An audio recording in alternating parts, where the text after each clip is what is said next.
আগামী 12 এপ্রিল 2026 খ্রিস্টাব্দ তারিখ পর্যন্ত এনটিআরসির অধীনে নবম শিক্ষক নিয়োগের লক্ষ্যে অনলাইনে শূন্য পদের তথ্য প্রদান বা রিকুইজিশনের কার্যক্রম চলমান থাকবে। যে সমস্ত প্রতিষ্ঠান ইতিমধ্যে এই রিকুইজিশনের কাজ সম্পন্ন করেছেন তাদেরকে আন্তরিক ধন্যবাদ জানাচ্ছি। এখনো যারা অনলাইনে শূন্য পদের চাহিদা প্রেরণ সংক্রান্ত এই রিকুইজিশনের কাজ সম্পন্ন করেননি তারা খুব দ্রুত কাজটি সম্পন্ন করে ফেলুন। অনেক প্রতিষ্ঠান এবার শূন্যপদের তথ্য অনলাইনে দিতে পারছেন না, অনেকে স্ক্রিনশট শেয়ার করেছেন। আপনাদের কাছ থেকে প্রাপ্ত স্ক্রিনশট দেখে আমার মনে হলো আপনারা অধিকাংশ প্রতিষ্ঠান যারা শূন্যপদের তথ্য দিতে পারছেন না আপনারা এই রেজিস্ট্রেশন সম্পন্ন করেননি।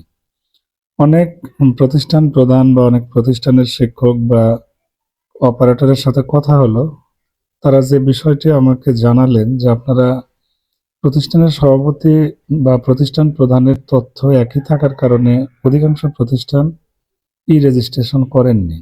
আপনারা হয়তো লগ ইন করে দেখেছেন যে প্রতিষ্ঠান প্রধান আগেরটাই আছে, সভাপতিও আগেরটাই, সেই জন্য কোনো তথ্য আপনারা আপডেট করেননি, যার কারণে ই রিকুইজিশন দিতে গেলে আপনাকে রেজিস্ট্রেশন করতে বলছে, কিন্তু রেজিস্ট্রেশনের তো সময় এখন নেই। আপনাদের উচিত ছিল যদি কোনো তথ্য পরিবর্তন নাও থাকে তবুও ইউজার আইডি এবং পাসওয়ার্ড দিয়ে লগ ইন করে তথ্যগুলো জাস্ট সেভ করা উচিত ছিল, বা যেরকম আছে সেরকমই আপনাকে সেভ করতে হবে। সেভ যদি করতেন তাহলে ওই একই তথ্য এনটিআরসির কাছে চলে যেত। আপনারা ডেটা সেভ না করার কারণে তাদের কাছে কিন্তু রেজিস্ট্রেশন সংক্রান্ত কোনো তথ্য যায়নি। সো এইবার যারা শিক্ষা পেলেন আশা করছি আগামীতে আপনাদের এই ভুলগুলো হবে না। ঠিক আছে, যদি প্রতিষ্ঠান প্রধান বা সভাপতির সিগনেচার, ফটো, এনআইডি অন্য কোনো তথ্য পরিবর্তন নাও করা লাগে আপনারা তবুও এনটিআরসি থেকে প্রাপ্ত ইউজার আইডি এবং পাসওয়ার্ড দিয়ে লগ ইন করে সেই ডেটাগুলো আপনারা সেভ করে রাখবেন বা অমনিতেই সাবমিট দেবেন। ঠিক আছে, সাবমিট দিলে এবং আবার সেভকৃত তথ্যটা আপনারা প্রিন্ট আউট করে রাখবেন। ঠিক আছে, তাহলে আপনাদের শূন্যপদের তথ্য পাঠাতে কোনো সমস্যা হবে না।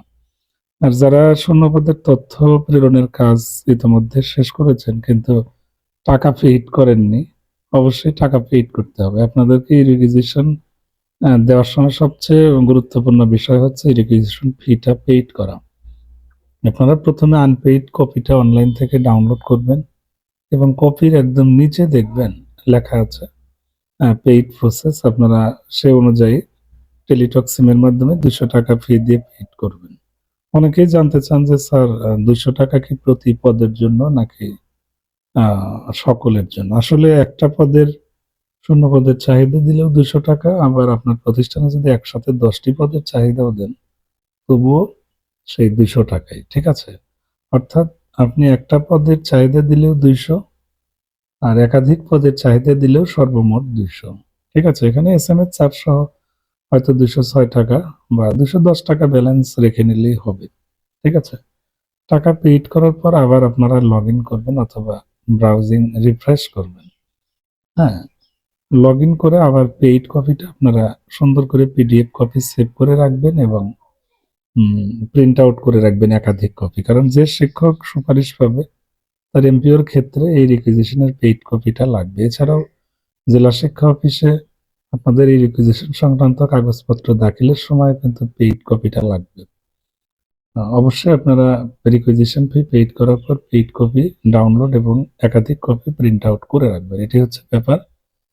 অনেকেই প্রশ্ন করছেন যার এই রিকুইজিশন কপিতে প্রতিষ্ঠান প্রধানের স্বাক্ষর আসছে না, করণীয় কি?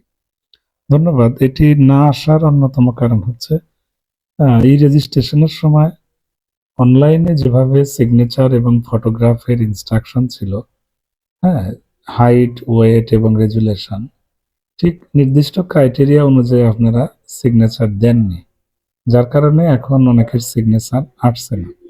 আপনারা যদি অনলাইনে প্রদত্ত নির্দেশনা অনুযায়ী সিগনেচার এবং ফটোগ্রাফ বা এনআইডি অ্যাটাচ করতেন তাহলে কিন্তু খুব সহজেই এখন স্বাক্ষর আসতো। তারপরেও যারা পারছেন না আপনারা গুগল ক্রোম ব্রাউজারে চেষ্টা করতে পারেন, অবশ্যই স্বাক্ষর সহ আসবে। পরবর্তী ভিডিওতে আমি এই রিকুইজিশনের পেইড কপি ডাউনলোডের প্রক্রিয়াটি দেখাবো। ধন্যবাদ।